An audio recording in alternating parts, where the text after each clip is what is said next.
built to serve. Back here, first things first, we're joined by former Pro Bowl wide receiver Greg Jennings. Great to see you, Greg. What up, man? Good to have you back. Good to be back. Best thing about football, we get you guys coming in here. Yeah. Okay, let's talk about your former team, Greg. That's pretty good. Green You're pretty Packers. good. Greg, she tried. Taking on the Raiders. She can't help us. No, she can't. This was the absolute best of Aaron Rodgers, perhaps the best of Matt LaFleur. Packers look great. They look like a complete team. Finally, Rodgers went 25 for 31, 429 passing yards, 5 touchdowns to 5 different receivers. Good for a perfect 158.3 passer rating. Oh, and he ran one in for good measures as well. Green Bay improves to 6-1 with the 42-24 blowout win. Greg Jennings, how scary are the Packers with the LaFleur and Rodgers just kind of clicking like they have been? They are extremely scary. Arguably the best team in the NFC. Take record out of it, what they can provide on the football field offensively and defensively. But sticking to the offensive side of the ball, you're looking at a team that is without their #1 guy in Davante Adams. He's been sidelined, and it hasn't stopped them or hindered them one bit. And it's all due to Aaron Rodgers. And I got to give Matt LaFleur a lot of credit because he's allowed what I've seen, and Aaron Rodgers, who has always been predicated on hero ball and it being on his shoulders to make plays. And we saw that yesterday, him making plays and it being about him throwing the ball.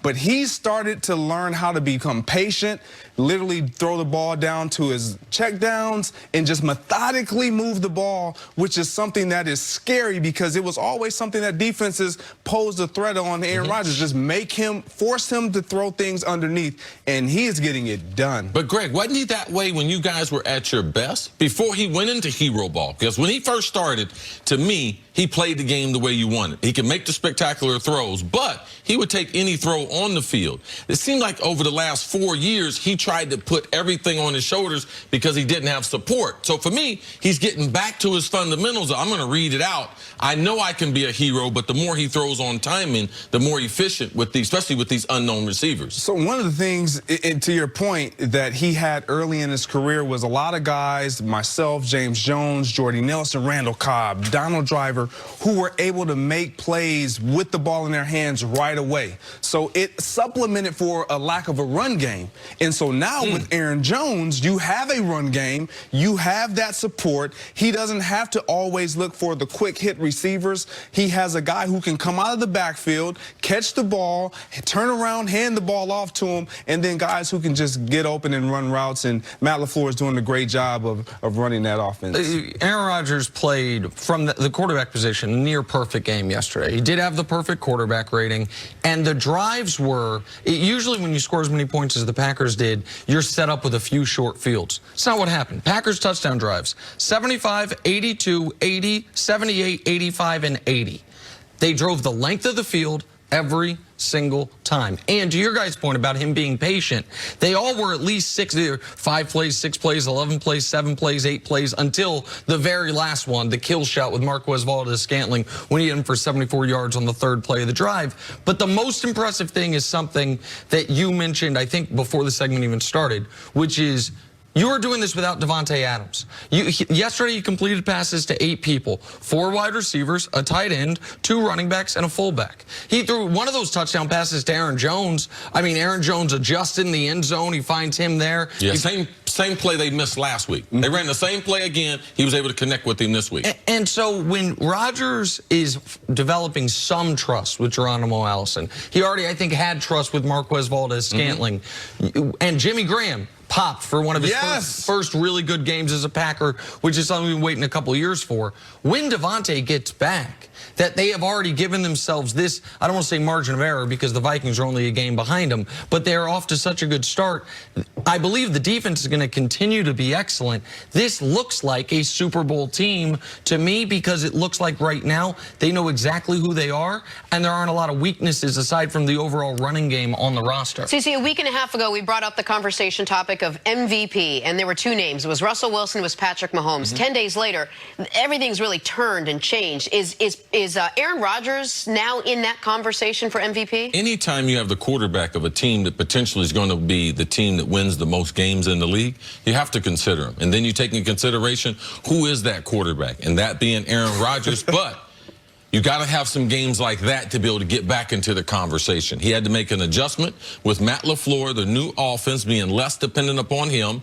I think the injuries to Davante Adams, and Davante Adams is not out of the woods yet. That turf toe, it can be a problem. They're not an elite team without him, regardless of what you saw last night on the field. And I do believe that the injury to Davante Adams is going to be a blessing in disguise, because I don't think Aaron Rodgers, if he didn't have an extended time with this young group of receivers, he would have developed that chemistry, because Aaron Rodgers is not that kind of guy. He'll give you chances in practice, but he had had enough things happen in the game with these young receivers to be like, I'm not going to throw to them. Last week, off the guy's face mask, guys falling down, not being dependable where they're going to be. So this time with Adams being out, I believe it helps galvanize that offense, because now I got film of guys being successful, winning one-on-one matchups, and you can see with a running game and a defense, I can dictate to the defense, you better put 7 people in the box. And what do? One-on-one route outside, individual, he runs it, takes it to the house. So to me, the injury could be the biggest blessing in disguise for Aaron Rodgers, developing confidence in these younger players. Yeah, you're 100% right. It's not only developing confidence in Aaron Rodgers, it's developing the confidence of these young receivers. Sure. When you look at them and getting the opportunity and the experience with a guy like Aaron Rodgers, depending on them to make plays, and then you step up and make plays. I remember my first early years with Brett Favre. You just wanted an opportunity to make a play. You wanted an opportunity to show your quarterback that I got you. If you need me, I'm here. And that's what these young guys are doing, and it's special. And let's give credit to the offensive line, because they are protecting Aaron Rodgers and keeping his jersey clean. And you know Aaron better than anyone on this set. I'm curious what you think about how, because we know he hears just about everything, how the conversation landed with him that over the last month, it's been like, who's the most talented quarterback in football? Well, that's Patrick Mahomes. Who's the greatest of all time? Well, we know that's Tom Brady. Who's the best quarterback in the NFC? Who's the MVP right now? Well, that's Russell Wilson. All of a sudden, he didn't have a place to plant his flag on as far as reminding everyone, I'm Aaron bleeping Rodgers. And I felt like yesterday's game was an opportunity for him to do that, and he took it, because he's not a guy without an ego. I think that's fair to say. And he still has as much arm talent as any quarterback we've ever seen in the history of football. Yeah, he definitely has as much arm talent. And when I watch him in all these other quarterbacks, he has definitely not taken a step back. I think we sometimes become enamored with what's next and what's new with Patrick Mahomes and the Lamar Jacksons and all these new faces that are doing some great things. But Aaron Rodgers, for the first time in his career, he's not been asked to do everything. Yeah. And that's what's been most impressive. So he doesn't even, he should have an ear to it and listen and watch. That's what he's going to always do. But step back, continue to do what you do. Trust the system, because what Matt LaFleur is doing has been special. And I watched him after the game, and he gave the game ball to Aaron Rodgers. And you just see the dynamic. Everyone is enjoying themselves. He's having a good time. Matt LaFleur is having a good time. When you're having fun, the game is that much easier. It's also nice to see Aaron Rodgers fully healthy and what he's capable of doing when he has no nagging injuries, which we haven't seen a lot of in the last couple seasons. Greg, stick around. Coming up, the Cowboys, they're back on top of the NFC East. We'll talk about that next on First Things First.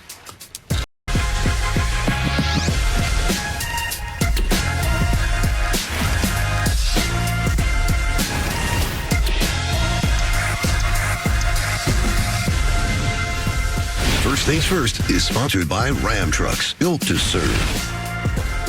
Welcome into First Things First. I'm Sarah Kustok filling in for Jenna Wolf. That's the Hall of Famer, Chris Carter. That's Nick Wright. I would say happy Friday and ask how you guys are doing, but I'm gonna knock that out I your think hands. we already know the answer. Yeah.